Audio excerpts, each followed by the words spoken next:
Mm,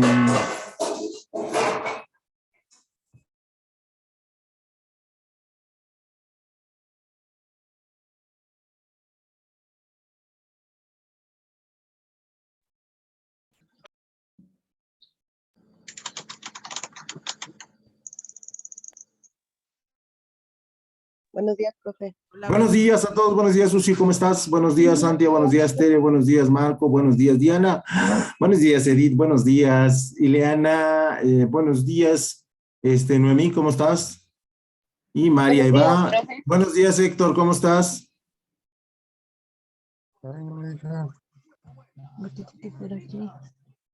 Muy bien, vamos a comenzar. Espero me escuchen bien, muy bien.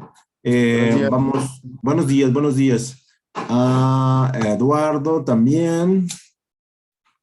Ahí vamos, ahí vamos. Un segundo, un minutito y ahorita ya iniciamos.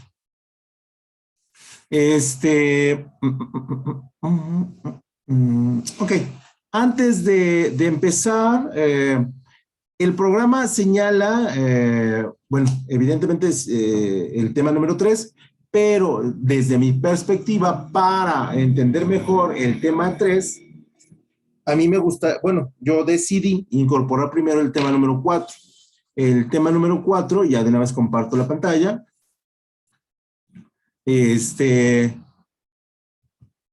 son los tipos de sociedades mercantiles, ¿no? Entonces, para que no digan, ay, es que el profesor le faltó el tema número 3, no, lo vamos a ver, pero para mí, es más, es mejor la cronología desde el punto de vista del tema número 4, que son las sociedades mercantiles, y después revisar la estructura de las sociedades mercantiles, ¿no? O sea, su personalidad jurídica y todos estos elementos que se conocen. Pero primero ya entrar en materia de sociedades, porque es un tema más rico, porque es un tema más amplio y porque es un tema que en términos generales como administradores les sirve mucho más. Entonces, esa es la decisión. De todos vamos a ver ese tema número 3, porque está en el programa y porque tenemos el tiempo suficiente. ¿Vale? Entonces, nada más hecha la aclaración, ahora sí vamos a comenzar, muchachos. Pónganse atentos, pónganse truchas para que me vaya yo como hilo de media, ¿no? Yo creo que ya nadie usa medias, pero en fin.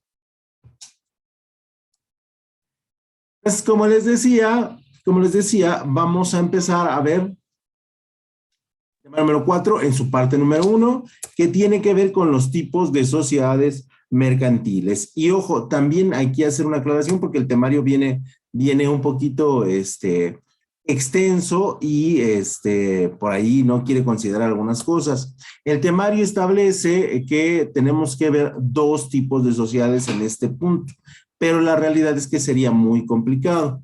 Te marca la sociedad de responsabilidad limitada y te marca la sociedad de capital variable. Y entonces, por ahí, no nos alcanzaría el tiempo para ver las dos. Entonces, yo decido también, como parte del temario, ver solamente la sociedad de responsabilidad limitada, pero también, pues, solamente establecer el concepto de la parte de la sociedad de capital variable. Entonces, hechas todas las aclaraciones del mundo, que ustedes no me pidieron, pero que yo tenía que dar, forzosamente, bueno, vamos a comenzar. Y decimos que una sociedad de responsabilidad limitada que nosotros vamos a conocer en,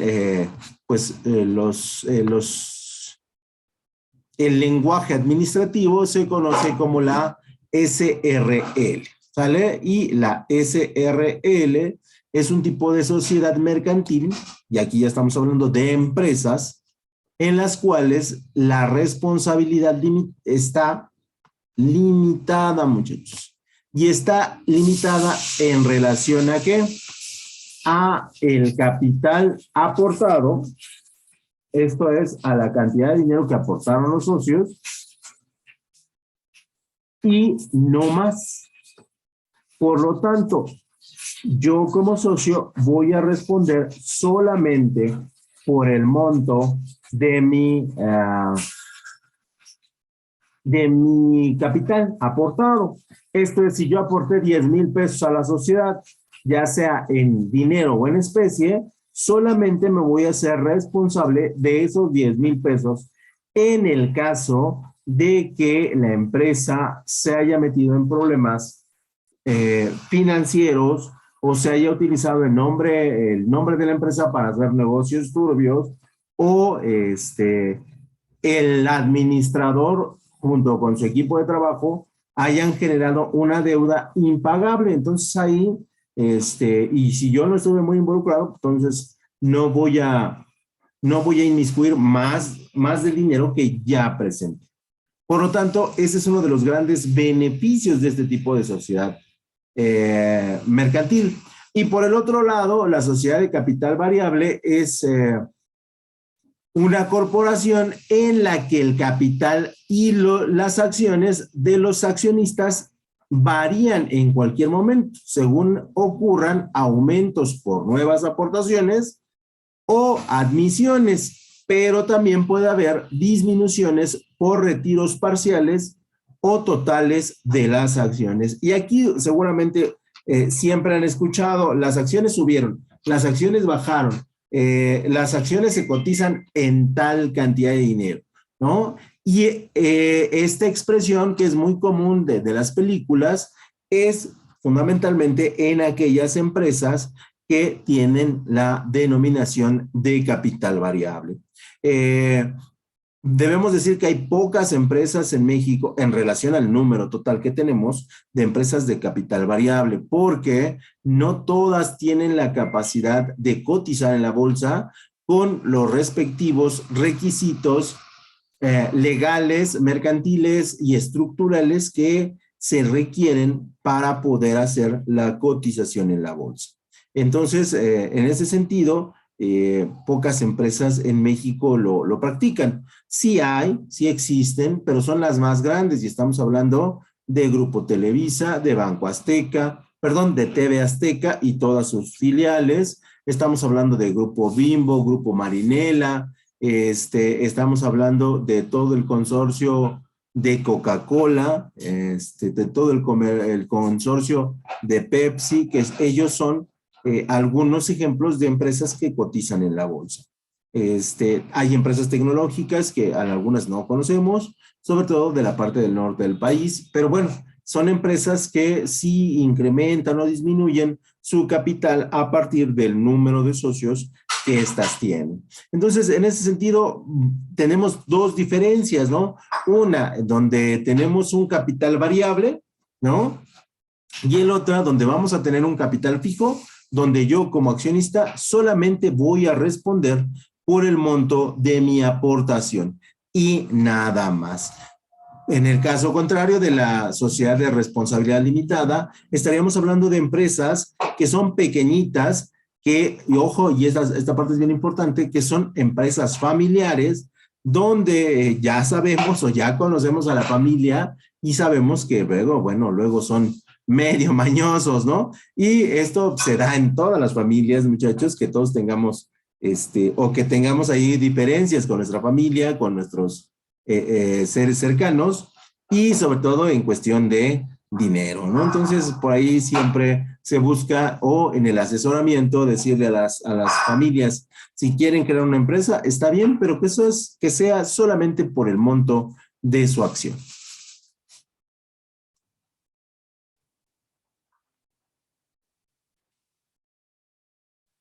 Y un segundo. Y ya como decíamos, la sociedad de responsabilidad limitada es uno de las 7 variables que tenemos que establece la ley de sociedades mercantiles y que está regulada evidentemente por el Código de Comercio.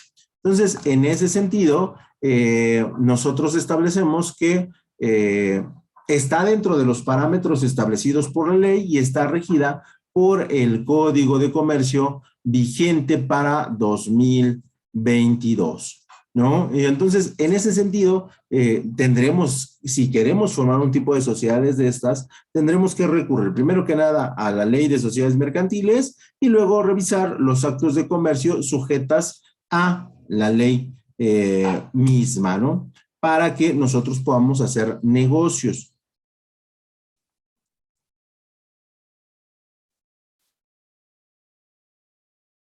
La sociedad de responsabilidad limitada, la participación de los socios no está representada por títulos nominativos, lo que nosotros conocemos como acciones, sino que están sujetas por capital, y este capital estará integrado a la parte estructural o la parte de capital de trabajo que se requiere de inicio para poder desarrollar y generar las actividades correspondientes de la empresa.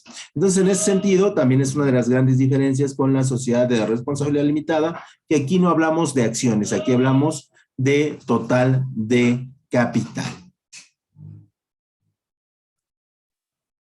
¿Cuáles son sus características de la sociedad de responsabilidad limitada? Bueno, primero que nada, estaríamos hablando del número de socios, donde se puede constituir por 2 o más socios como mínimo y como máximo 50. ¿Sale? Para que ese dato quede bien claro. ¿Cuál es el mínimo requerido para una sociedad de responsabilidad limitada? 2 personas. ¿Cuál es el máximo de personas para una sociedad de responsabilidad limitada? 50. ¿Sale? Los socios podrán ser ya sea personas físicas, ya sea personas jurídicas, ya sea personas morales. Esto, evidentemente, con su descripción completa y los requisitos que marca la ley. Asimismo, cada socio será propietario de una parte de la sociedad y será representado por partes sociales. Yo puse de un total de 100,000 pesos, puse el 10%, perdón, 10,000 pesos, entonces la parte social es del 10%. Yo puse 5,000 pesos. Bueno, entonces te toca el 5%. Yo puse 50,000 pesos. Entonces tu parte proporcional es del 50%. Entonces siempre se va a manejar de esta manera y el capital se le conoce como la parte social.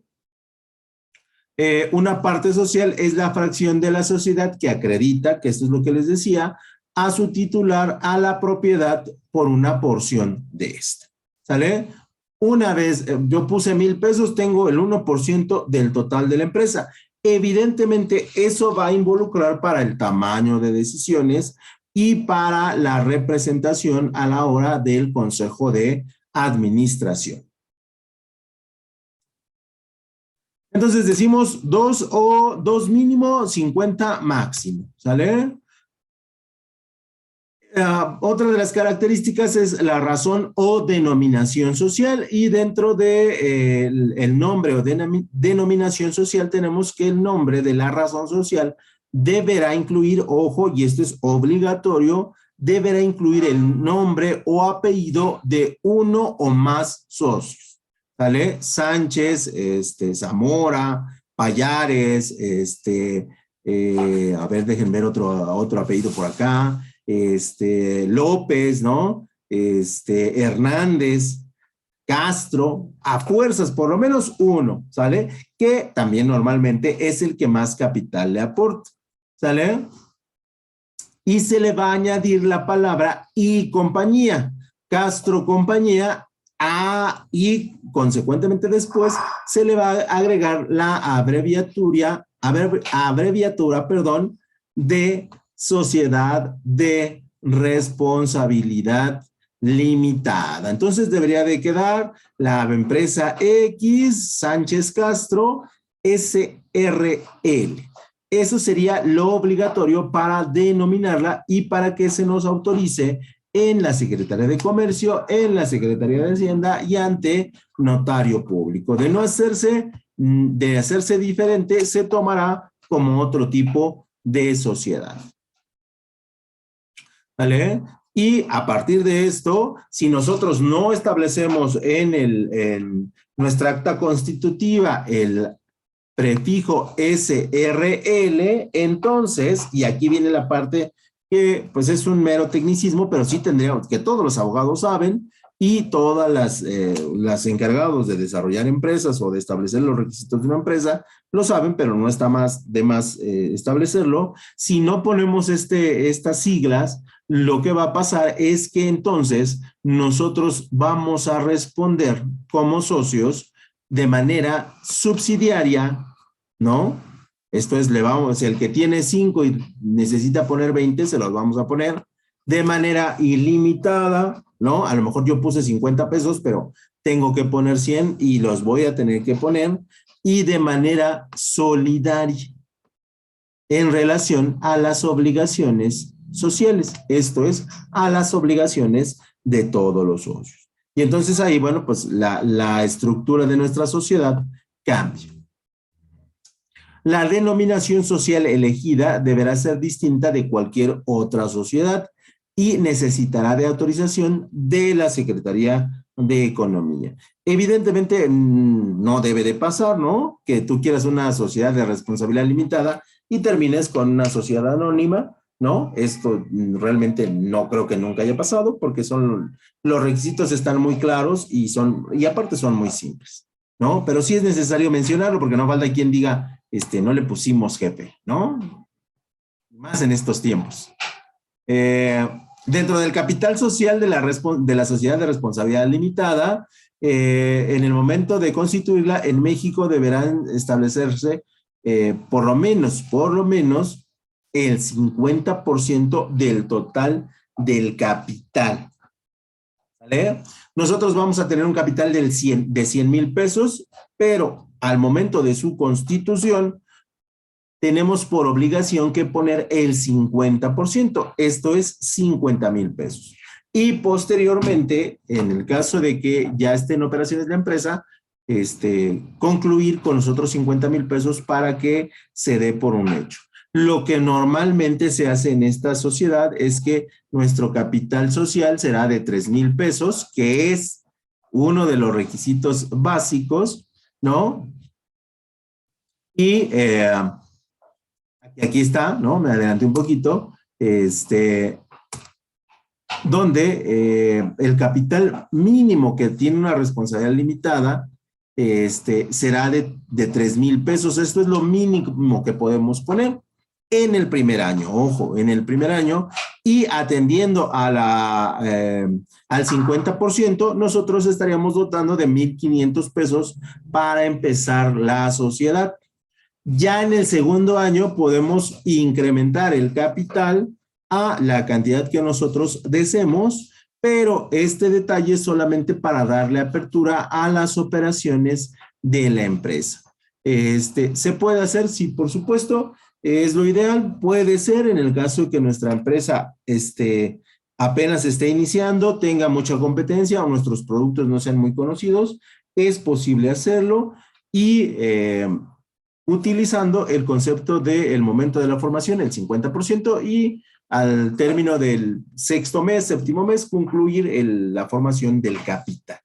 ¿Sale? Entonces, es una de las grandes ventajas de la sociedad mercantil. Pero también tiene una limitante, ¿no? Que establece que el monto para la reserva de la empresa, todas las empresas, y esto es una regla, muchachos, que también debe ser una regla para el administrador, establece que las sociedades mercantiles de responsabilidad limitada deben guardar el 5% a fuerzas para la reserva de la empresa. No es si quieren, no es por mandato de los accionistas o del consejo de administración, es a fuerzas. Tuvieron utilidades por 100,000 pesos, 5,000 pesos forzosamente se tienen que ir a la reserva de la empresa. Y el máximo que ustedes tienen que o pueden guardar sería el 20%. En este tipo de sociedades, forzosamente debe haber una reserva de la empresa. Esta reserva se va a utilizar en el caso de que tengamos años difíciles, de que tengamos momentos de crisis, porque esto a todas las empresas les pasa, no hay una que no lo tenga, ¿no? En su vida útil. Y aquí lo que va a pasar es que esa cantidad de dinero va a servir para el pago de los proveedores, ¿no? En el caso de que la empresa se declare en quiebra, lo que va a hacer el juez, ¿no? O el procedimiento mercantil es que le va a decir cuál es tu reserva acumulada. Y entonces la empresa forzosamente tiene que mostrar las reservas a partir de su creación y cuánto es el dinero que tiene guardado. ¿Sale? Entonces, ese es uno de los grandes beneficios porque aquí te obligan a guardar en el caso de que tengas una contingencia empresarial. Y con ese dinero tú estarías pagando las deudas contraídas con proveedores o las deudas contraídas con otras empresas, para poder subsanar la deuda que tengas, ¿no? O en el caso de haber hecho un incumplimiento con clientes, también puedes sacar de ahí. Ojo, siempre y cuando te declares en proceso de quiebra, ¿no? O de cierre. Entonces de ahí sacas el dinero. Porque recuerden que esta sociedad solamente responde al monto de sus acciones. Y entonces de ahí puedes sacar ese dinero para responder en el caso de que tengas alguna dificultad. Y digo que esto lo tienen que hacer los administradores porque el administrador siempre, cada que cobre, cada que tenga dinero, debe guardar un porcentaje mínimo, pero debe de guardarlo. No importa el tiempo, importa que el dinero se guarde para cuando llegue el momento difícil, porque en algún punto va a llegar. ¿Sale? Otros elementos de las características es la división de la participación social, ¿no? ¿Alguien quiere comentar algo, muchachos? Por ahí oía una voz. Sí, yo. Adelante. ¿Y solamente es a llegar al 20%? Sí, al 20% anual. No, es el 5% anual.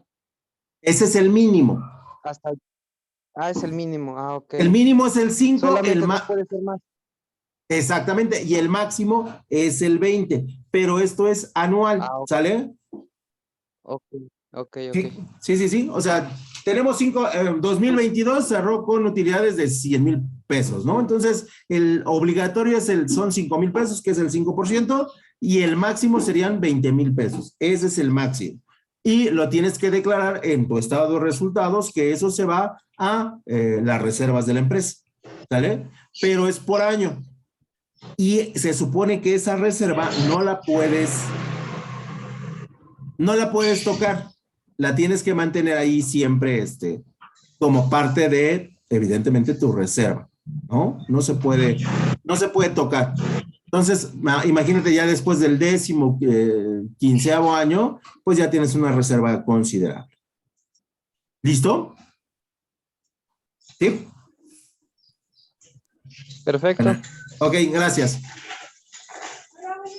Entonces decimos que la división de la participación social y recuerden que la participación social es la cantidad de dinero que yo le aporté a la sociedad y que me hace dueño o me hace en parte dueño de la misma. ¿Sale? Y por lo tanto, en algunos, y esto es por contrato, en algunas empresas, la participación es exactamente igual en el voto, ¿no? O sea, no tiene una importancia, pero en algunas otras empresas sí el mayor porcentaje le da una mayor cantidad de votos al momento de tomar las diferentes decisiones. ¿Sale? También tenemos que decir que cuando creamos una sociedad de responsabilidad limitada, no podemos transferir nuestros títulos o nuestra participación porque son intransferibles. ¿Qué quiere decir esto? Que una vez que se forma la sociedad, yo no le puedo dejar mi participación social a mis hijos, mi esposa, mis nietos, ¿no? Lo que normalmente se hace es que si uno de los socios pues ya no quiere participar en la sociedad o por circunstancias de edad o por muerte, se deslinda de la sociedad, lo que se hace normalmente es que los socios, uno de los socios o varios socios, compran su parte de la participación. Y se evalúa, se tasa el monto y con las respectivas utilidades que iba a generar en los procesos subsecuentes, que normalmente son 10 años después. O sea, y a partir de ahí se le hace la invitación a la familia a que venda su participación, se vende, se le regresa su dinero más los montos de reserva, más los montos de utilidad que se hayan generado del año a 10 años subsecuentes y se hace el pago para que se saque a la persona del acta constitutiva. Se tiene que hacer una nueva acta constitutiva con la nueva participación social. Y esto va a suceder siempre, ¿vale? Entonces, lo que normalmente también se puede hacer es que solamente si la persona muere, la persona consanguínea más cercana, si quiere continuar con la sociedad, va a adquirir los derechos de la participación social del familiar directo y por votación se autorice. Son las dos únicas formas en las que se puede transferir nuestra participación social. Entonces, por compra o por adjudicación consanguínea, que se llama así. Ya saben los abogados sus términos, ¿sale? Continuamos con las características y decimos que el contrato social de la sociedad de responsabilidad limitada, esto es cuando yo lo firmo, ¿no? O cuando yo lo firmo para formar parte de la empresa, debe tener mi nombre, mi nacionalidad, mi domicilio, qué situación fiscal tengo, ¿no? Y cómo voy a participar en la sociedad. También voy a tener que llenar cuál es el objeto de la sociedad. Esto lo hace esto se hace en la Secretaría de Economía o se hace a través de los abogados. ¿Cuál es la razón social o denominación social? Ya les dije, apellido más las siglas SRL, ¿no? ¿Cuál es la duración de la sociedad? Normalmente las sociedades se plantean para 99 años, que es su máximo de duración. ¿Cuál es el importe del capital social? Todo lo que se va a exhibir, que pueden ser como mínimo 3,000 pesos, ¿no? Incluyendo el 50%, que podrían ser 1,500, ¿no? Y la exhibición del capital social, o sea, esto es mostrarlo, ¿no? Mostrar el billete, para que vean que sí queremos entrarle con ganas. Continuando con el contrato social, nosotros vamos a tener que expresar las aportaciones de cada socio. El señor Alejandro Sánchez aportó 10 pesos, Héctor Payares aportó 100,000 pesos, Cintia Noemí aportó 30,000 pesos, Edith Galvez aportó 150,000 pesos y así nos vamos, ¿no? Hasta formar el total del capital. ¿Cuál va a ser el domicilio fiscal de la sociedad? Ojo, podemos tener un domicilio empresarial, que es donde están nuestras oficinas, nuestra empresa, pero podemos tener un domicilio fiscal diferente al de la empresa. Esto es una cuestión que los socios van a decidir y que tiene que ver con el manejo de la sociedad. ¿Sale? También de antemano se tiene que establecer en el contrato la manera de distribuir las utilidades y pérdidas entre los miembros de la sociedad. Normalmente es todos parejos, ¿no? En el caso de las utilidades y en el caso de las pérdidas exactamente igual. Porque, bueno, pues va a partir de el total que generó la empresa. Incluso se plantea así porque hay socios que pues solamente aportaron el dinero y ya no se presentan nunca más hasta que se les manda llamar una o dos veces por año para firmar los acuerdos del Consejo Administrativo y para darle su cheque en mayo de las utilidades. Y hasta ahí, ¿no? Entonces, en ese sentido, hay ocasiones en que se dice, ¿sabes qué? Pues todos de igual manera vamos a recibir la misma cantidad. Hay ocasiones cuando hay un accionista mayoritario, bueno, seguramente él se llevará el porcentaje mayor y los demás una parte, ¿no? Recordando, ojo, que tenemos que sacar de las utilidades el impuesto sobre la renta para Hacienda y tenemos que sacar el pago para los trabajadores, ¿no? Entonces, ahí sacamos esos dos elementos y de lo que sobre, eso lo repartimos a partir de partes iguales o, si hay un socio mayoritario, a partir del importe de nuestro capital social. Tenemos que establecer cuál es el importe del fondo de la reserva, si cada año vamos a ahorrar el 5, el 5.5, el 5.7, el 8, el 12, cuál va a ser, pero ese se va a quedar fijo, ¿no? La designación del Consejo de Vigilancia, y aquí, ojo, son una parte de los dueños, ¿no? Que van a tener que tener una actividad presente en la empresa para revisar que las cosas se estén haciendo bien. No necesariamente tiene que ser el director de la empresa, ¿no? Porque esto a veces no sucede así. Simplemente vamos a llegar a la empresa y vamos a empezar a preguntar, revisar qué están haciendo, ¿no? Y si algo no nos parece, pues llamamos a la persona indicada y decimos, oye, pues, ¿qué está pasando, no? ¿Por qué están jugando fútbol en horas de trabajo? Oye, ¿por qué están haciendo ahí cosas en el baño extrañas? ¿No? Que son cosas que pasan, por supuesto que pasan, y pasan en todas las empresas, ¿no? Yo espero que hoy menos que antes, pero antes era muy desbordante el asunto. Porque ahí todo está como todo es muy visible, ya la gente se cuida muchísimo más. También tenemos que establecer los supuestos en los que la sociedad deba disolverse anticipadamente, o sea, nos vamos a disolver por estas causas, ¿no? La primera y la simple es porque el negocio no da, ¿no? Y el negocio no da en los primeros 5 años y entonces a partir de ahí vamos a disolver la sociedad, ¿no? Que ese sería uno de los supuestos, ¿no? Y el último serían lo que son, un segundo, lo que son la base de la participación de la liquidación de la sociedad. Cuando entramos en proceso de liquidación, que es el proceso anterior a la quiebra de la empresa, tenemos que establecer cómo vamos a manejar este proceso, ¿no? Y a partir de ahí, bueno, pues ya definir qué es lo que sucedería en el caso de que nuestro negocio no haya funcionado. Y todo esto debe estar en nuestro contrato social.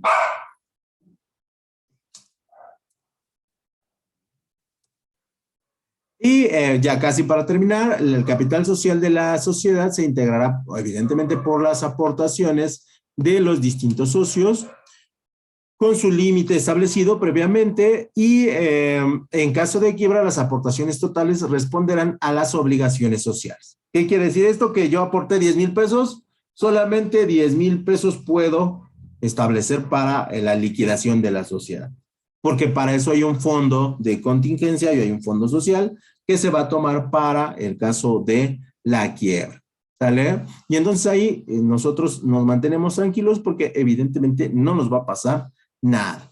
¿Que alguien hizo mal uso de la empresa? Bueno, pues que se le castigue porque no soy solidario y no soy subsidiario de la misma. En cuanto a la administración de una sociedad, de responsabilidad limitada, estará a cargo de uno o más gerentes, y esto es un director y sus respectivos gerentes por departamento, que pueden ser socios de la empresa o que pueden ser asesores de los socios de la empresa. Y se fijarán por tiempo indeterminado. Esto dependerá de los resultados de los gerentes o de los directores. Y como parte de la administración de los socios, la revocación o remoción de los poderes del administrador se encuentran sujetas en el artículo 176, 177 y 178 de la ley, más lo que el Código de Ética y Normas de Procedimientos de la empresa establezca para sacar al director o gerentes de la empresa. El principal es una mala práctica administrativa que da por resultado malos números en la empresa. En caso de que la administración y representación de una sociedad de responsabilidad limitada corresponda a un director o a un consejo administrativo, se aplicarán las normas del artículo 203 del Código de Comercio, que repito, ahí también nos establecen exactamente las mismas, ¿no? Y entonces, si nosotros queremos correr al gerente, si queremos correr a al director general, tenemos que sujetarnos a las cláusulas del artículo 176, 177 y 178, más el artículo 203. Si nosotros no nos sujetamos a ello, primero que nada, el director nos va a demandar laboralmente, ¿no? Por un despido injustificado, y en segunda nos va a demandar mercantilmente por una práctica mercantil incorrecta de administración de la sociedad. Y entonces, sí nos vamos a meter en un buen problema. Y ya casi para terminar, vamos a tener en la sociedad de responsabilidad limitada dos tipos de asambleas. Esto se los dejé de tarea, por eso lo vamos a tocar muy por encimita, ¿no? Porque ustedes ya se lo saben. Las asambleas van a ser de dos tipos, las asambleas ordinarias y las asambleas extraordinarias. Y en una asamblea, pues nosotros vamos a informar y vamos a establecer acuerdos, porque eso se hace en todas las asambleas. La asamblea ordinaria serán discutidos temas comunes y de relevancia menor, ¿sale?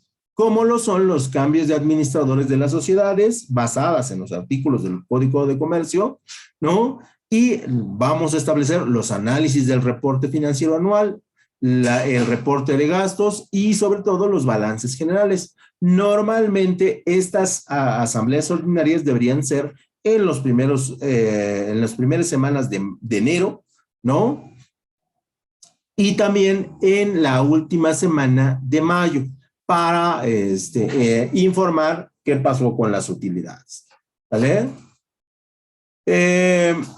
Algunas empresas dicen que se hacen en los primeros 4 meses del año y está bien, ¿no? Es válido, pero también la asamblea se puede convocar en el momento en que los socios así lo hayan determinado en el acta constitutiva. Pero repito, normalmente es mayo, es enero y mayo, las fechas en que se reúnen, pero obligatoriamente enero, ¿no? Para ver qué vamos a hacer.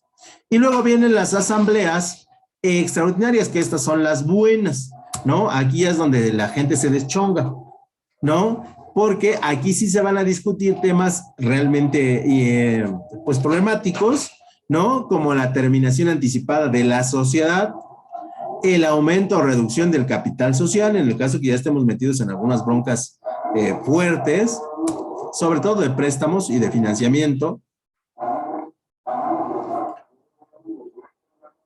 Deje que pase mi amigo el tamalero. El rojo, de dulce. También vamos a ver los cambios de objeto. Cuando hablamos del objeto, hablamos de a lo que se va a dedicar la empresa, nacionalidad o transformación de la sociedad. Normalmente esto se da cuando llega un empresario y dice, quiero tu empresa, véndemela, ¿no?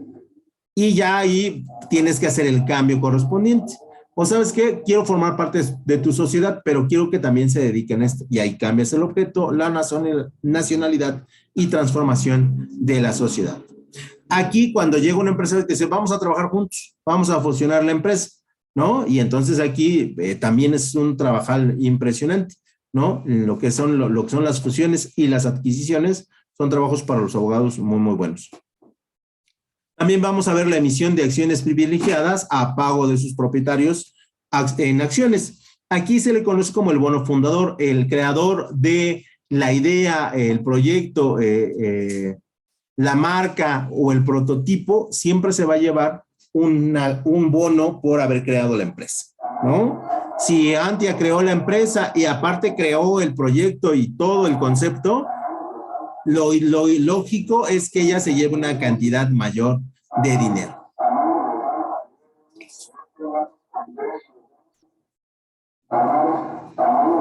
Y ya para finalizar, las asambleas extraordinarias podrán celebrarse en cualquier momento, ¿sale? Y es obligatorio la presencia del 100% de los socios, porque seguramente estamos discutiendo temas realmente complicados, temas que van a poner en riesgo. Karen apenas se conecta, qué bárbara, que van a poner en riesgo su fondo de capital y de alguna otra manera, pues hay que tomar decisiones fuertes de la misma. ¿Sale? Entonces, eso sería lo que en términos generales se estaría hablando en las asambleas extraordinarias. Las ordinarias, bueno, pues ahí simplemente son sesiones informativas y hasta ahí. Y si no me equivoco, Y pasa a la otra diapositiva. Eso sería todo por mi parte, muchachos. ¿Dudas? Tenemos un minuto antes de que se me corte.